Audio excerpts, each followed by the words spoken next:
Greetings, Darklings, from across the interweb. It is once again I, the Duchess Precious Ken, here for the Sounds and Shadows podcast. I have a very, very exciting one today, somebody that I've been trying to get on for an interview for a long time.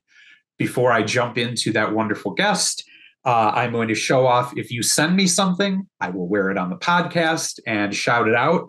And I got this wonderful hat from Die Robot, a very cool Portland band. And Barbie, when she sent it over to me, even included, because I've never got to see them live, a set list that the band signed with a lovely note. Touched my heart. Very, very cool. So go check out Die Robot. And then also, I have my Bootblacks long sleeve, which is very, very cool.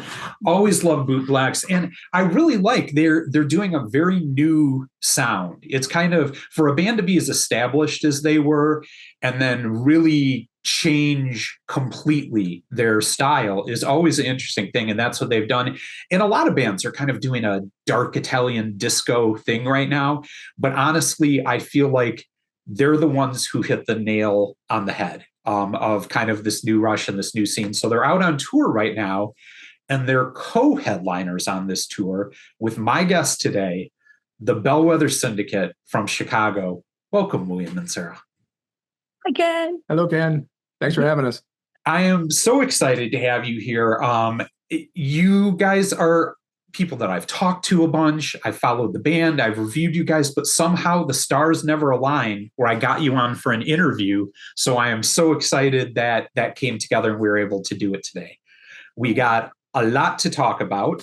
But to start off, for maybe some of our younger to the scene viewers that might not know your epic history in this scene, I'd like you both to introduce yourselves and just say a little bit about your history, some of the bands you've done, picturing 21-year-old Ken looking up, seeing you on stage, or seeing Sarah at Neo, in Chicago when I would go out there and spinning records up there and just thinking, how could anybody be so cool? So I'd love to have you guys, just share a little bit of that, and then we'll get into the project of the Bellwether Syndicate.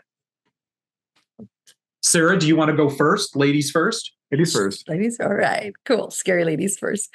Right. So that's how most people know me, is as Scary Lady Sarah, because that's my DJ name. And that name came about really because someone didn't know how to list me on a flyer and used two different names they'd heard me go by. And I thought it was hilarious.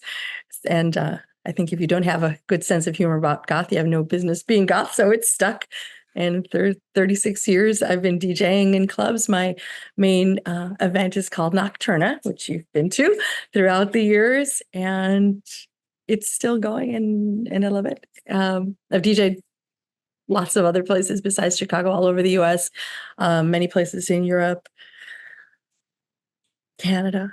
Still waiting to go to other continents. But yeah, and I think another thing that I would add too for you is, yes, you're known as a DJ and a curator of someone who has their finger on the pulse and has for decades now, in this scene, but also as a promoter for me in Chicago. When I think of bands will reach out to me all the time and talk to me and say, hey, we're ready to get out on tour. We're ready to get going. Who's somebody we want to go through Chicago that kind of knows the ins and outs of who to get a hold of? And you're one of the first names that always comes to mind as somebody who just it knows every nook and cranny, every club that does anything.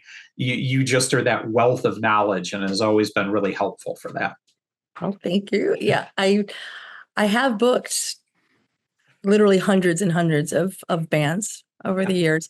I directly book live bands a little less often in recent years because I used to have another source of income besides music, and that ended in 2016. So just the cost of booking and things and the risks. Unfortunately, I don't have the money to risk for a live band often now, but I do have my finger on the pulse, and I connect bands almost weekly with other venues or promoters here too. So I'm still heavily involved with that. Definitely. Oh, that's a really good point you brought up now, is that is really difficult. And it is hard, where a lot of times the people who know best what people would be into in the scene aren't always the ones in position to take that financial risk, because it really is one for live shows these days where who knows, since like 2016 and even more, COVID and everything that happened, it is a roll of the dice. And for us here in the Midwest, like me in Michigan or you in Chicago, where bands, be on tour from down south and say, hey, Ken, can you find me a Kalamazoo show in February? I'm like, you don't want to do that. You don't understand what winter means. Right. Because it could just mean you might have 300 people. You might have 3. It truly could just be by what the snow decided to do. Yeah, absolutely. Yeah. And we get blizzards with a capital B when they do happen. So. Oh, I do. Kalamazoo's on that lake effect snow too, I tell you. Yeah, exactly. William, we're going to try and condense this because you have been there. I mean, going back Christian Death and Fate in the Bee, you have been a part of this scene as long as I can remember. My life of doing it and being into it, you have been in the peak premier top bands in it. Try and give me a bit of a rundown. Well, it's very kind of you to say.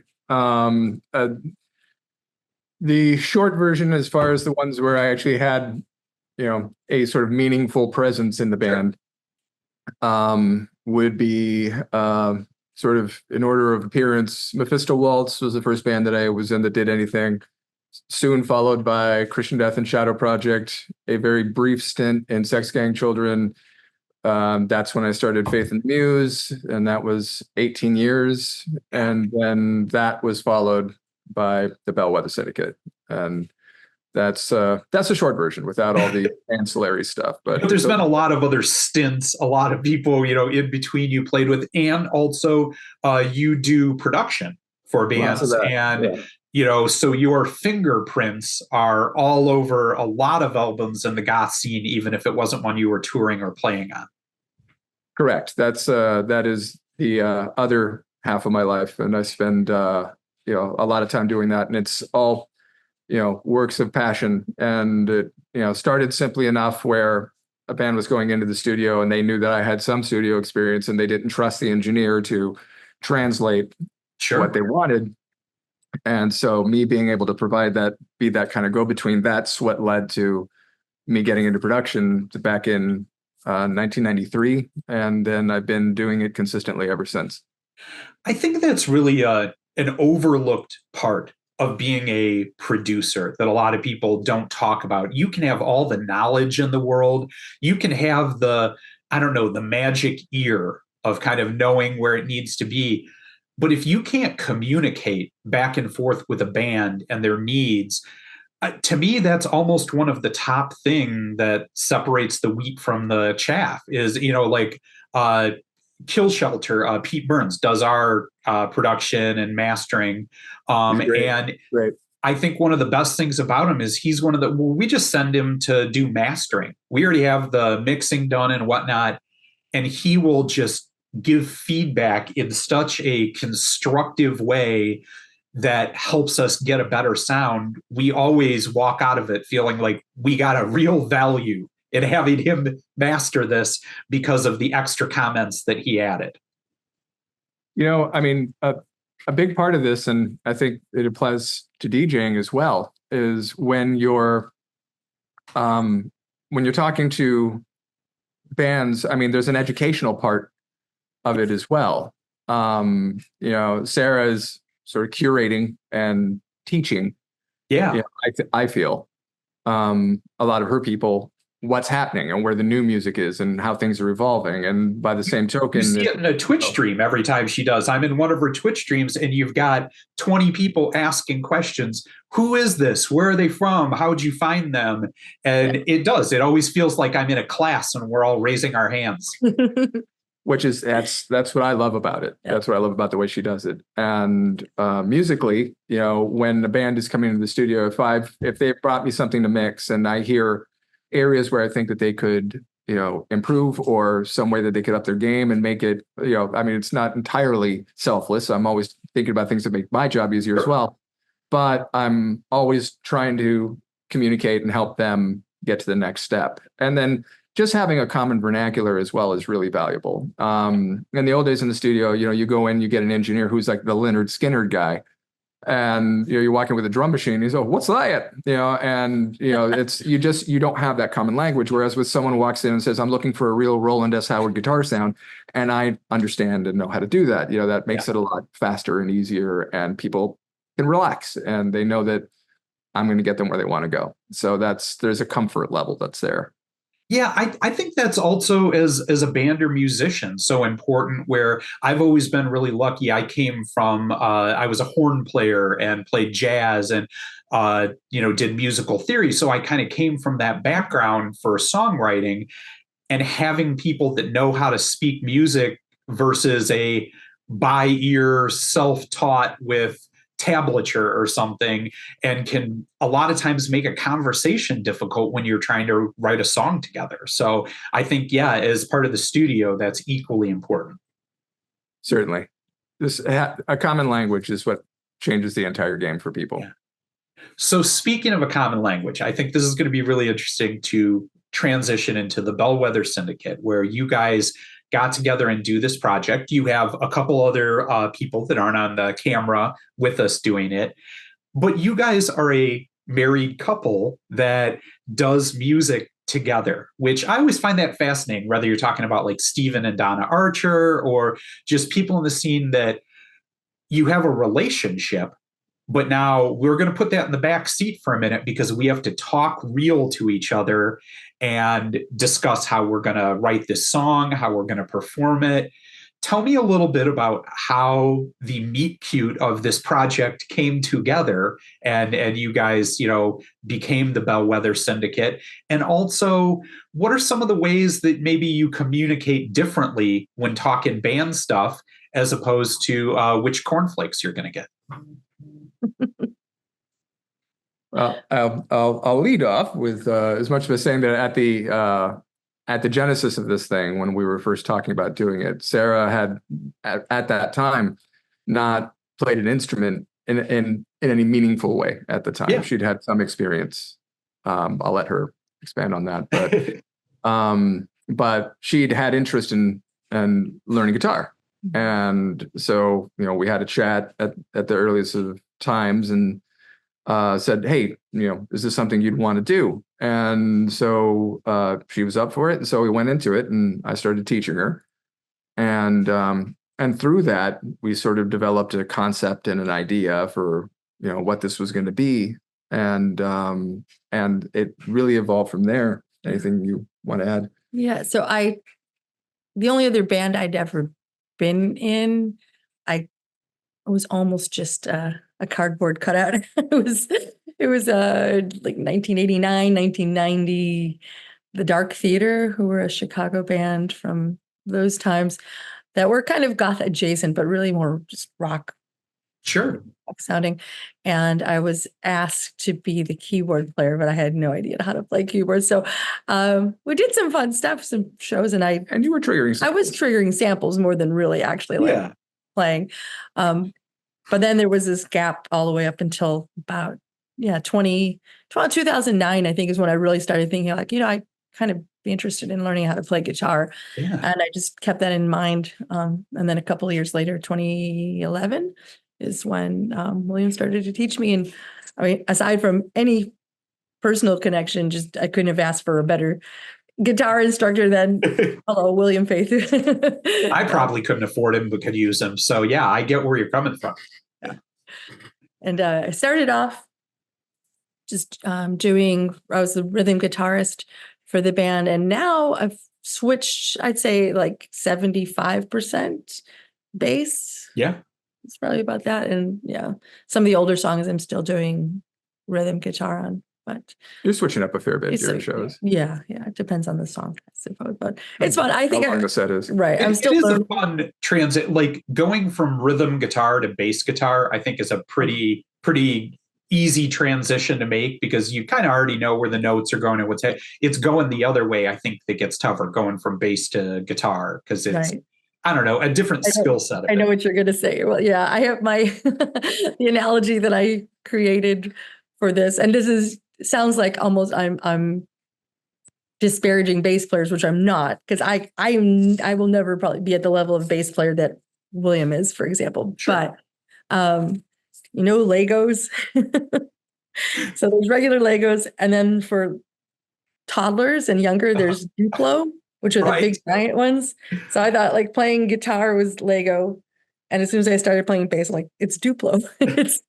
There's only 4 I strings. always say the same thing, but it's I equate it to billiards, that it's kind of like you go to your basement and practice on a 9-foot table, and then you show up at the bar on the 6-foot table and you're the greatest master of all time, like that, But no, I think that's true. But I think bass as an instrument has a lot more to do with feel and groove, whereas guitar is it's more almost like the drums. You need a precise timing. You need to stay on the rhythm for doing it. So I do think that there's a big difference in how, and I think that that's something that again lends well to your skill set on bass, because as a finger to the pulse person, and when everybody wants to raise the roof, you feel in the song when emotional transitions happen. And to me, that's the primary job of the bass player, is to steer emotional transitions and the dynamic ups and downs. That makes sense. Yeah. They're both fun. And so I'm a big believer that the bass is not a strictly rhythm instrument. There's a lot more to it than that.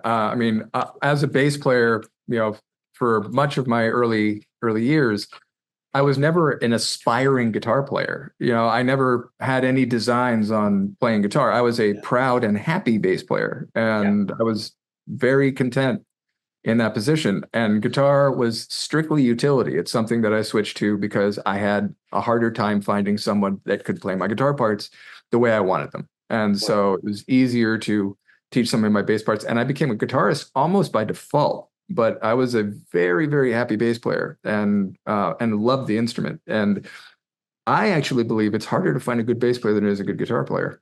I think that could definitely be true. And I think too, for our genre specifically, if you're kind of talking about goth post-punk, when I really think of what makes a band that's a legend in our scene distinctive, Peter Hook, Sisters of Mercy, it's the bass lines, it's Floodland, it's the bass lines. That's what sticks in your mind. I mean, the guitar leads are great and everything, but that's not what people, if I start humming 5 seconds of a song, what they're going to remember. They're going to remember those bass lines. So New Model Army. That's exactly what I was thinking.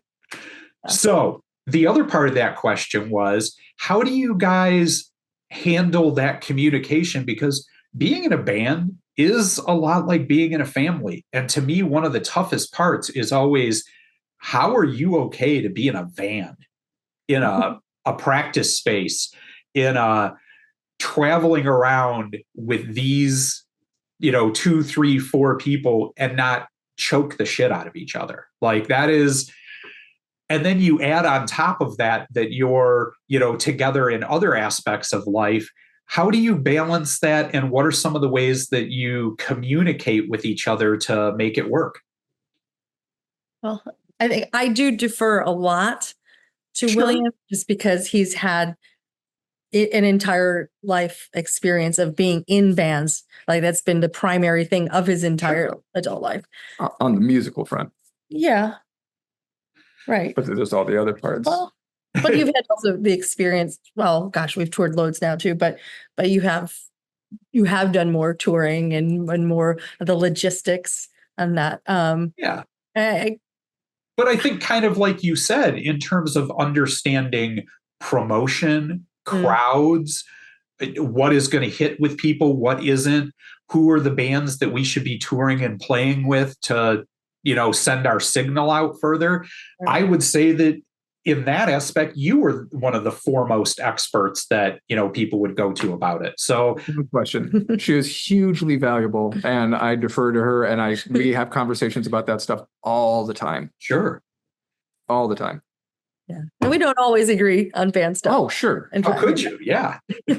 I know that William's, reason for living is to be in bands and tour. Sure. And I love being in the band, and it's unbelievably fun and rewarding in a lot of ways. But I want breaks. I don't want to do it 365. So I will and have put my foot down once in a while on things. If we play 2 shows in a row, I start complaining to Colin and crying about it. So no, I understand completely. I could never do what you guys do. Well, but with respect to how a song is going to land, how it's going to work on the dance floor, how it's going to go over, what bands are happening right now that we would work well with, all that stuff. Those are things where I've tapped your brain constantly about that kind of stuff. True. And that's usually how it goes. I mean, with any band, you've got to wear a lot of hats these days because things are so DIY. Back in the day, a lot of this, you had record labels, publicists, whatnot, doing a lot of it. Now it's all on you, or else it won't be economical. There's no way to make the money work unless you're kind of wearing these things yourself. So you need a promotions person. You need a producer person. You need a gear expert. Just to have the thing come in under budget. And it rarely does. And it's not the 90s anymore. Yeah. It's those were I never thought I'd be looking back at the 90s as this sort of like halcyon days of the scene.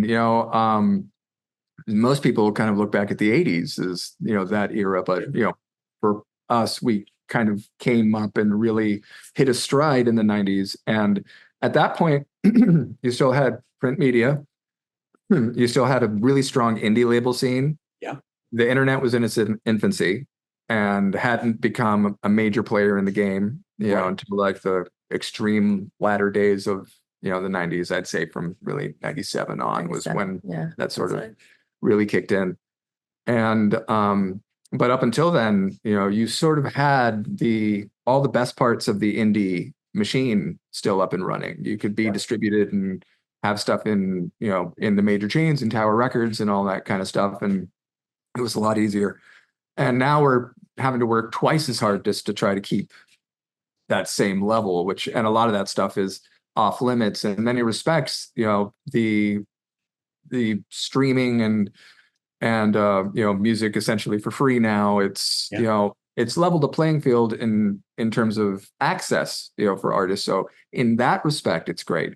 But the sheer volume, the access is a tidal wave. How do you stand out in it? How do you get heard above the noise?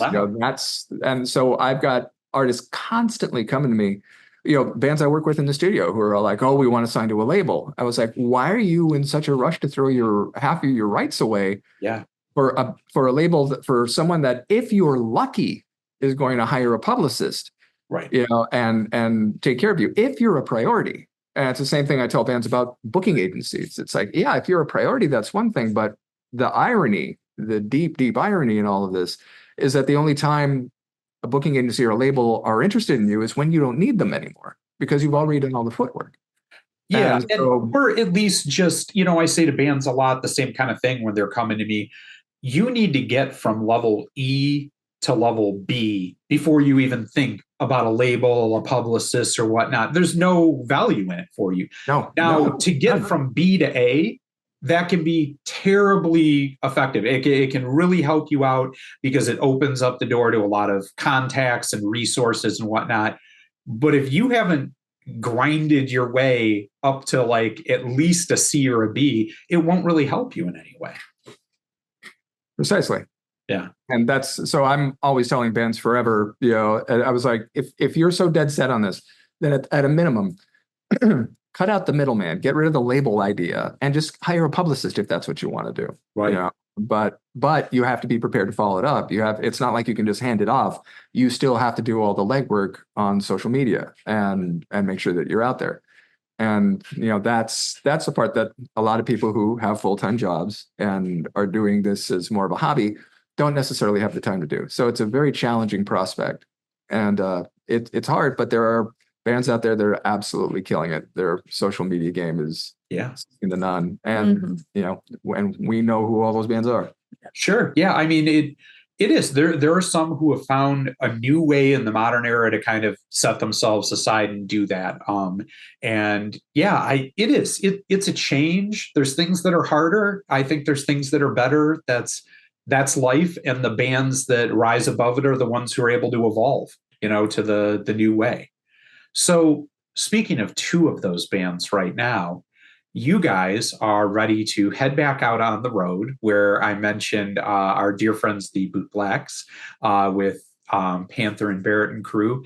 Tell me a little bit about that tour, why you're excited for it, and some of the places that maybe on previous tours you guys going around you haven't hit yet and you're really geeked to check out. Well, the only reason this tour is happening is because Barrett Hyatt of the Bootblacks has chosen to challenge my mayoral seat in the village of Schaumburg. And despite the fact that there's no pending election, he still is content to rake mud, and for no discernible reason other than to try to build himself up as the mayor apparent. And so this is an effort to. Is he even a resident? No. See, it's Big Apple corruption coming to the fair village of Schaumburg, and I, for one, will not have it. And so I am making every effort to go around the northeastern portion of North America and let everybody speak for themselves exactly how corrupt and ill-intentioned this individual is. Wow. And that is the entire conceit for this tour. So most people are probably scratching their head like, what the heck is he talking about? The short version is this started as a inside joke. It was our inside joke on my Twitch channel on how William is the mayor of Other Schaumburg. than the fact that I am the mayor of Schaumburg. Never breaks. That minor fact aside. The fact that the city of Schaumburg doesn't actually have a mayor. I am there. It does. He's right next to you. But yeah, that came up on a Twitch stream. I think it was like on World Goth Day or something when it started, when you had a Twitch stream going and got talking about it. But from there, it is, become like a epic meme level joke that has just gone on and on. And it's funny that Barrett, who, despite your characterization of him, is pretty widely known as one of those super sweet guys, but apparently that's all a elaborate scheme so that he can do his evil political machinations. I'm pulling the veil back, and so people can actually see what is going on here, and we plan on doing that in several cities coming up soon. Let me starting in Detroit. Yes, so that's one of them, and I will see you guys there. I'm very excited. My birthday too. Yay. I didn't know that, but that's awesome. But at Smalls, which is, I know you guys, a venue very close to your heart, one to mine too. Cat and Mike are just amazing. Yeah. You guys were there for Fixation, and which has just become such a wonderful, epic thing. I was just saying to somebody, posting today, they were asking about Detroit, and I kind of said, honestly, this festival in particular, coming up on its third year, but just the Detroit scene, to go see a show, a lot of people don't realize how much bang for your buck you can get by planning a weekend away and going to see a band that you want to see in Detroit, where you could get a really top-notch suite like near the Greektown Casino or something for under $200, with a giant bathtub, the whole bit, great food down there that's an excellent value, and then go see your show in an intimate venue like Smalls. And the same thing in New York or Chicago, you'd be dropping $2,000 for a couple, whereas you can do it in Detroit for about $300, and also, as somebody who grew up there, I know Detroit can get a bad rap. I know Chicago faces stuff like that. But honestly, it's just like any other city in the world. In Kalamazoo, Michigan, where I live, there's places if you go and act like an idiot at 3 a.m., sure, you can find trouble. You can find trouble anywhere if you act like a buffoon. But it's also a beautiful city with a rich culture, a rich history, and so many fun things to do, and a great, like, multicultural food area in Detroit too, where especially in like Hamtramck, the Polish immigrants there's some of the best Polish food in the world you can find there in Hamtramck. So that's a great way to kick it off for you guys. Yeah, I love Detroit. Detroit's fantastic. I've always loved Detroit, and it's been a continuous tour stop for me dating back. First played there at a place that's not there anymore called the Avalon with Shadow Project in 1992. Yeah. Oh, sorry. No, the Marquee. The Avalon was Chicago. Yeah, the Marquee. It's now gone. It closed not long after, but yeah, since 92, my very first White Castle experience was in Detroit. We were driving past one, and the person who was she worked at Noir Leather, and she was still a friend, Christine, and we were driving past a White Castle. I said, "Stop the car!" And I was like, and I had to run out and have one because I'd only seen it in movies, right? And so I had to have my first slider. I'm no stranger to a dirty 30 at 2 a.m. I can tell you that. That's where I grew up. So they have impossible sliders now. Yes, they do, which is nice. Although, and I know both of you, I'll ask you about that in a second, are vegetarians and animal lovers, and it's a big part of, kind of who you are. But yeah, that is true that the sliders at White Castle, I think, are about 70% cabbage already. That is why the next day, you deal with that, is the sheer amount of cabbage in those burgers. Great. Did you ever go, Ken, to the Labyrinth?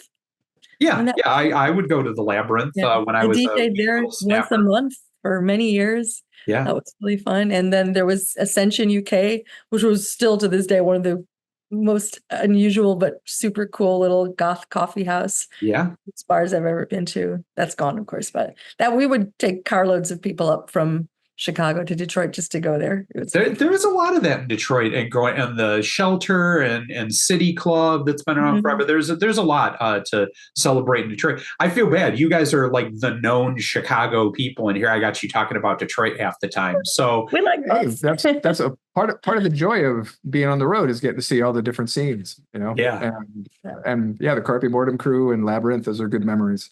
I remember when Twin Tribes, we opened for them over at Smalls, and I got to take Joelle and Luis over. They'd never had a true Coney from Lafayette Coney, and got to take them over there. They both said they were hot dog fans. And I said, okay, you haven't lived until like we roll up at 1:30 a.m. to a packed house at the Lafayette Coney where like a bunch of Greek dudes aren't wearing shirts, and you get the chili sauce on your fries or whatever. And it was Jack too from Panic Priest. And we all sat down there, and even Jack was like, I'm not going to lie, this might be better than a Chicago dog. I'm like, I'm not going to, publicly hold you to that, but no, you're dead on right. It is for sure. All right. So you guys are doing, I looked up here, quite a few of their dates, but in the area, you got Toronto coming up there at the Baby G. You got Montreal, so a couple in Canada. Boston, I'll have to send my brother out to see when you guys do that one. And then the other one I wanted to hit on and have you talk a little bit is the Murder of Crows festival out there in August, right? Yeah. New York City. Can't wait. Indeed. We haven't, we last played, I think, in 2019, and that was an absolute blast. And we're longtime friends with Sean and Mandana and the whole crew. And it's just a blast. It's such a great festival. And for Bootblacks too, that's got to be exciting. It's kind of almost like seeing Springsteen in New Jersey, right? That's their home stomping ground a bit. Yeah. Indeed. You got Washington, D.C. on there. Do you know the venue, this Atlas Brewworks? I don't know that one, but I actually have somebody from Sounds and Shadows that I got another interview coming up here with that has worked on a younger lady that has worked on really building up the goth scene there. Oh, I bet we know who it is. And it was Chris from Vosh, our friends in Vosh, who mentioned the venue because he also is playing in another grindcore band called Repulsion on the same night, which is why we're not playing with Vosh. It would be they're our pals in DC. Yeah. And but however, he connected us with Anastasia from Cemetary Sex. Yes, that is who I am referring to. And I love her new band. It's just such a great energy that gets me fired up of a young person with that kind of passion that can put people behind them. Totally. Yeah, totally. We need it. And so she's putting on the show and Cemetary Sex are opening. Oh, that's awesome. I'm really excited to talk to her coming up soon. I don't know. She's just one of those that I really feel people, like moths to a flame. Like she has that energy that makes everybody around her want to embrace the right things about the scene. That's awesome. It's an important quality. And clearly she's doing the business in DC. So we're looking forward to that one. And that is a place that has a rich tradition, going, especially for punk, talking Fugazi, and to see it kind of come back alive again with new goth, just, I don't know, that gets me excited. I really am looking forward to that. Yeah. So is there anything else on this tour that you're really excited sharing? You have the new album that's been out for a little while and doing some of that, but is there anything else that you guys are going to kind of premiere or try on the road for upcoming musical releases? Well, in terms of the set list, these are songs that from the album that we haven't been able to do live yet. So so far, I think only Europe has gotten most of the ones that we're currently doing in the set. And so we did, a lot of those songs that wave Gothic Treffen. And so that we're bringing a lot of those songs out on the road. And so that'll be the first time they're played here in the US. Wow. And so very much looking forward to that. So you brought up another point I want to get into is you guys just got back from doing that. I've been to a couple of festivals now in Europe, but never to the granddaddy of them all. And it's something I got to have on my list that I've got to go do. We even went through the city. It's the next thing you need to do. Yeah, on our way. Oh, next year. But you guys have quite a bit there and went and played it. Tell me a little bit about what that experience was and getting to share, like you said, these new songs that you'd never even taken on the road before, how that was with the people there and the energy there. Because when I was there in Germany and saw like Cold Transmission Festival, some smaller ones, fans there are just rabid. It is another level of how they take dark scene music. Tell me a little bit about what that felt like. It's my favorite week of the year, every year. This year was my 22nd time being there. It was the third time our band played. I've DJ'd there out of those 22. You've been there 22 times? Mm-hmm. Now I'm really jealous. Dang it. Oh, no, and it's like the first time every time because it's just, I want everybody I know who's interested in this kind of music to go because there's literally nothing else like it. It's just tremendous. There's always one point of the week where I'm like lost on the dance floor, just dancing. And I look around and I'm like, I am home. I'm with my people. It feels so good. And playing there, you play to a lot of bands like our level of band, you will play to the biggest audiences you will play to anywhere in the world. Yeah. Gothic Treffen. Were you guys, was it like an outdoor venue? Because there's more than one venue for it, right? There's about 24. Yeah. Wow. Across the whole city. Venues. So every band that you want to go see, it's like there's probably 2 or 3 that you can't see. So it's Sophie's choice, when you're designing your plan for the week. So you're always going to have to make those decisions, but there are some outdoor venues but the majority are indoor, the vast majority. Yeah. And we were playing at Teufelstal, which is a 1,400 capacity venue. It's all indoor. It has an outdoor like patio and gathering area that's very popular. The balcony. And that's where they do the When We Were Young parties, which is all like goth and death rock, which is So much fun. Which happens.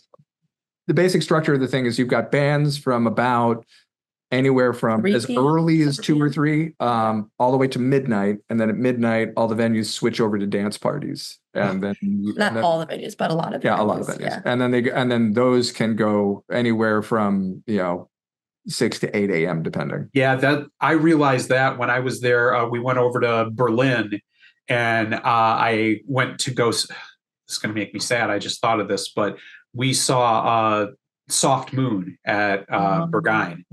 And just being there, and we went there with the band Night Nail. You guys know them, I think, right? Yeah. So we went there with Night Nail, and I'm hanging out there with Justin, and we walk into Berghain, and I'm just like, this is the movie Blade 2. Like, this can't be real. It was the most epic sound system. We see it and we leave. So we get done with the show about 1 a.m. and Justin's like, okay, well, I know this really cool after hours venue around the corner. So he takes us in there, and it's kind of all these shanties, and they each, there's just couches everywhere. People are sleeping. There's food trucks in there. There's, beer tents, but all the shanties have a different kind of music playing and different DJ going, like right next to each other in these rooms. And he's like, oh yeah, so the DJ I really want you to check out, Ken, this goth one, they go on, I think they start at like 4:30. And I'm like, who is it that you think I am? I love it. I can assure you, Rachel and I will be asleep in our hotel 2.5 hours before that, but it is a lovely time, my friend. I know. It's one of the things I miss when I lived in Berlin for 7 years, and there's no bar time. It's just, if there are people here, they feel like staying open, they'll stay open. I said at that time, 24-year-old Ken would have thought this was the coolest city in the world, but 40-year-old Ken would like to go back to Cologne now. It was more my speed. I think for a lot of people, you kind of plan that week out. Yeah. There's a lot of people, that as they, progress up the ladder age-wise, they'll kind of condense their activity and use that as almost like this spring break kind of thing where they save it all up and then they go hog wild for a week and stay out till all hours and then spend the next 11 months and 3 weeks recovering. Sleeping. I'm still used to it. My club here, Nocturna, is open till 5 a.m. So it's not. Yeah, I don't think I can make that either. As a matter of fact, I think last time I went, that's what I did too. I was saying goodbye to you and Bellhead and stuff. I was like, it's almost 2 a.m. Like, how long is this up? All right. I need to be sponsored by Red Bull. Our hours are, funnily enough, identical to what they were in our 20s, in our youth. Yeah, in our 20s. But that's because you're a vampire, William. I mean, like I always say too, when you're up on stage, my long joke to Rachel and everything is that I think William has the best like lead singer look, on his face out of anybody in it anymore. He just. If I make a definition in my head of what a rock star on stage is supposed to look like, that's the image I have, is William up there with like a microphone and a little curl to his lip. Awesome. Do you want me to PayPal you the $20? Yeah, please. Yeah. All right. So I got a couple things I want to fire through because we're getting up close to time here.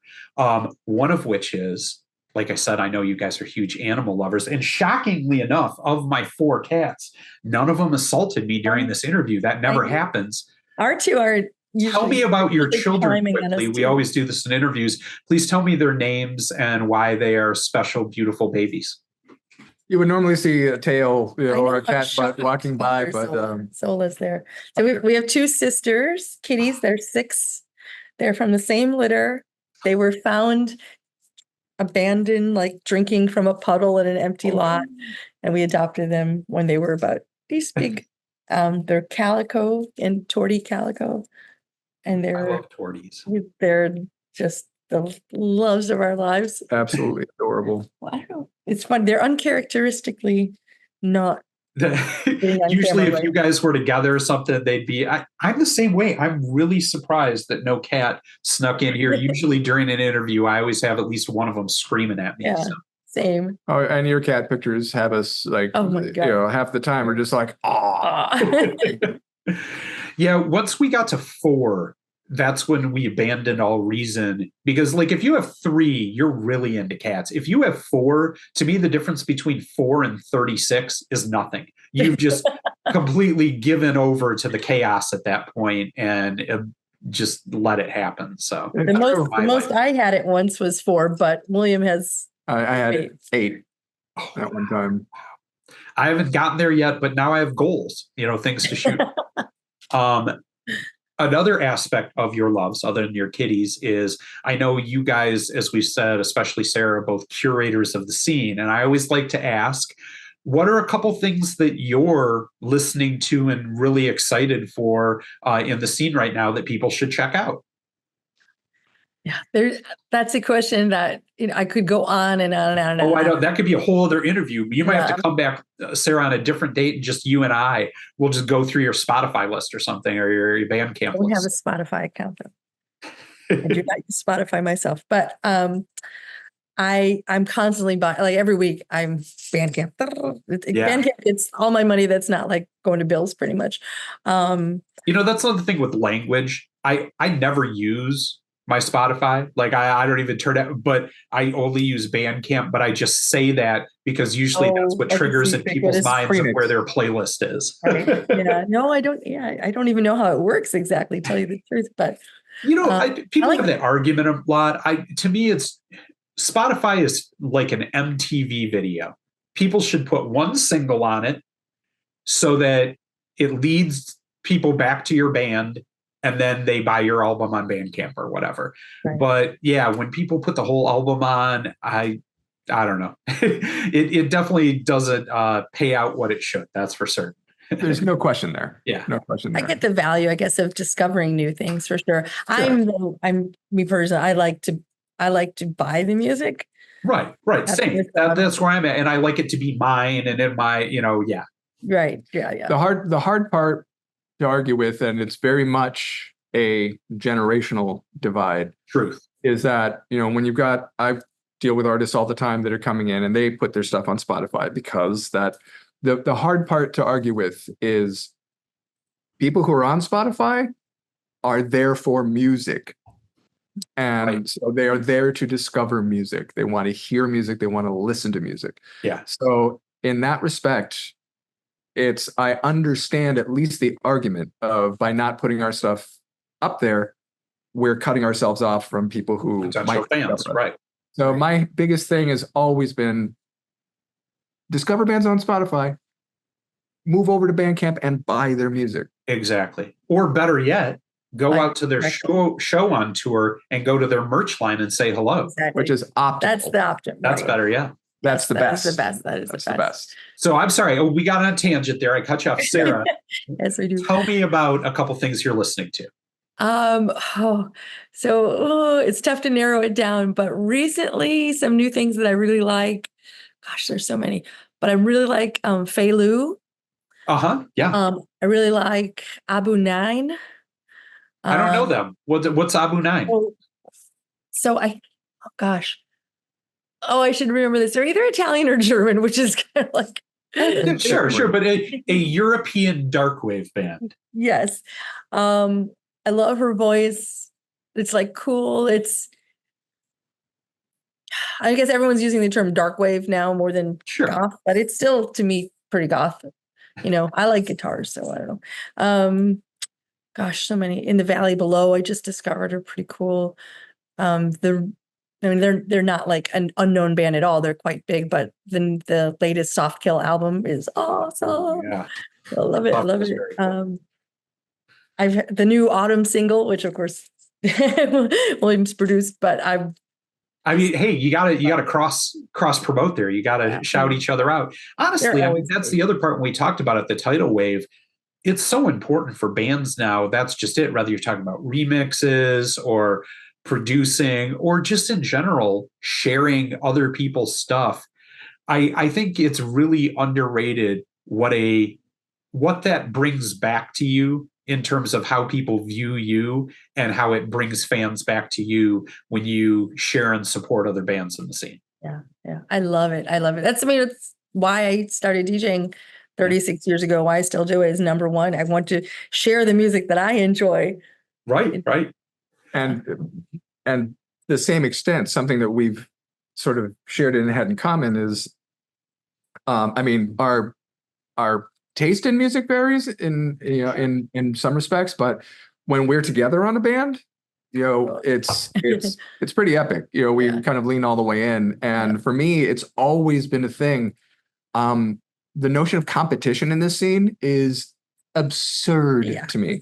It's not big enough to bother. The idea that somebody has to, you have to step on somebody to get where you're going, or that there's not room enough for everybody. It's ridiculous. Yeah, it's totally ridiculous. A rising tide raises all ships, and we all do better when we all do better. I've always had that opinion, and that's, excuse me.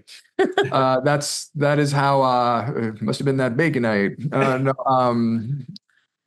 but we didn't eat bacon. Yes, vegan bacon. I like vegan. But whatever the case, there's part of the joy of this is being able to support other bands, tour with other bands, and kind of come together on these things and sharing in the experience. That's part of what I've always loved. So I've always felt that it is incumbent on me or anybody else that when they get to a certain level or achieve a particular milestone, I think that it is essential that you reach a hand back and help, and support other artists to get where they're going. If you've acquired knowledge, if you've acquired some, contact or something like that can help people, you have to do it. You have to help. And so, but anyway, that's a sort of a no. I love what you're saying. That's something very near and dear to my heart.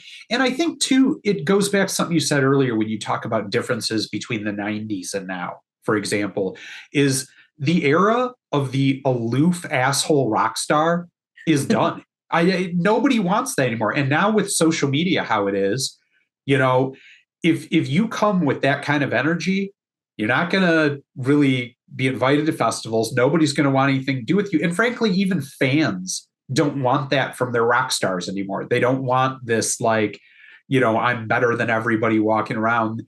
The people who tend to succeed, you guys, actors, are ones that embrace that we're all in this together and pulling together, Well, the thing that jumps out at me is the aloof asshole rock star thing. It's a worn out trope. So with a few notable exceptions, it doesn't really exist for the most part in this day and age. What we have now are people masquerading as nice guys, and there's always been that slips under the radar. Well, we find out about them later, don't we? Yeah. I can name a few things in relatively recent times but nowadays it's sooner rather than later. I think it gets found out a lot quicker now because it does. But then you and when it comes out, it's always like, oh my God, I had no idea. But it's usually because people are good at hiding it because they realize that, they would get grilled for it. So it's one of those things.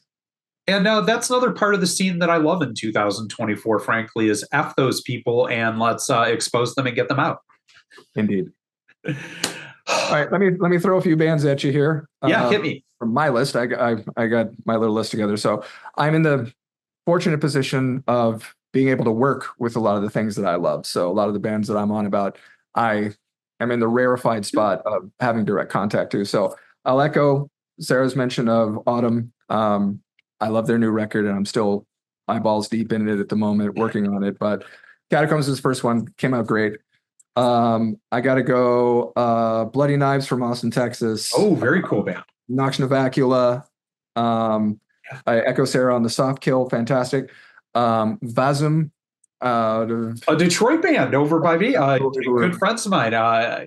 Emily and Zach are just very cool. And I don't know, just approach kind of the dark scene sound in such a shoegaze 90s way that not enough people are doing, and I think they call it death originality to them. Yeah. The death gaze tag works for them. Yeah. It's really good. For sure. Idols, obviously. I Speak Machine. Very cool band. Yes. Liking some of her stuff. Octavian Winters, who I work very closely with. Absolutely adore them. Black Rose Burning. Yeah. George. We're playing with them in Pennsylvania coming up in August. I'm excited to get to play with George. George is awesome. I'm DJing his Chicago show. I don't want to have to sing after him, but sometimes that happens. I don't want to have to sing after him. Yeah, that's horrible. Losing battle, but yeah. I'm like more like and then the new album and then this. Right. But no, we could do that one all day. But these are all great, and I really appreciate you guys kind of shouting out some of these. And to my listeners, in the same way you come to me for music reviews and in the know, these are two people who are deeply in the know. Everybody they mentioned here is worth checking out. So please go check those out. We're coming up to the end here. We finally got this under our belt and did it once. Now I could have a whole other conversation just going song by song and talking through the album. So we have to have you guys back maybe after your tour, and you can discuss all the fun things you did out on the road, and we can hold the general election. Maybe we can have Barrett on too and have viewers, cast their votes for who should be the official new mayor now.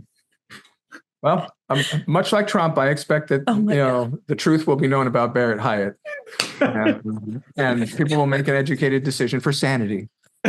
So here on Sounds and Shadows, we always like to share and spin out to one of the tracks from your new album so that people can hear it and get the vibe of who you are. On the count of 3, you can both tell me which track I should spin out to see if it's going to be the same one. You know which one I'm going to say. Here we go. 1, 2, 3. Clarion. You said boom. Wow. I said it totally half joking just because it's the only song that I completely sing on the album. We will go out to that. We will. Okay. I love it. Can I just say shout out to our live band members? Yes. So Philly Peroxide. So please do that. Give a shout out to them and what instrument they play, because they are a big part of what makes this happen too, and we want to make sure to include that. Yeah, and we love them, and we're very, very grateful and to have them be part of our live experience. So Philly Peroxide, who is our dear friend, also I DJ often with him in Chicago. He's our keyboard player and does also percussion. Like he's the most wild, amazing tambourine player out there. True. And then my brother in arms, I've been playing with him for over 30 years now. My drummer, Stephen Gray, who has been in all that list of bands that I was known for in the early days. That was the two of us together. And so having him back in the Bellwether Syndicate and playing with me is like having my right arm back. Yeah. So big ups to him. Yeah. And our new is not really that new anymore, but our second bass, second rhythm guitar, and amazing vocalist, Corey Gorey from the Brickbats. The Brickbats. Yeah. I got to actually, it was the first time I got to see Corey playing with you guys at Fixation, I think last time, and definitely added like a really intense kind of, I don't know, to the album has some definite punk roots to it and punk feel. Sure. And I think that's where Corey really shines, is kind of adding a little bit of edge to kind of the songs on the front end and a little chop to them that just makes them feel a little more gasoline, than on the album. So, yeah. I agree with you fundamentally. And we've become just a immeasurably better live band by having Corey with us. Yeah. That energy is just... 5 of us is the best it really Bellwether that has been. Yeah. And hashtag there is no A in Bellwether. All right, so this has been a total treat, and we will be spinning out to the song Clarion off the album that everybody should go get and check out, which is Vestige and Vigil. I love that name too. It has a pomp to it that I really enjoy, and very cool. There's a review of it up on Sounds and Shadows. Everybody should go check that out as well. I'll put links to all of this in. Go see Bellwether on tour. It will shock and amaze you. They fit perfectly with Bootblacks. It is a tour well worth going to. So I hope to see all of you out at those shows coming up here for August and the summer. All right. Thank you so much, Ken. Thank you both. I hope to see you guys soon. I'm going to be out in Chicago for a few things before too long, so I'll have to hit you guys up. I know one of them. I'm going to go see my last, what do you call it? Like Before You Die band, and Pulp. I got tickets to go see Pulp there, which is a big one for me and Rachel. So yeah, I know we're going to that for Chicago, and Cold Waves, a few others. So I'm sure I'll be seeing you guys soon. Yeah. Let us know when you're in town. We'll hook up. Awesome. All right. So from all of us here at Sounds and Shadows, keep it dark, yeah.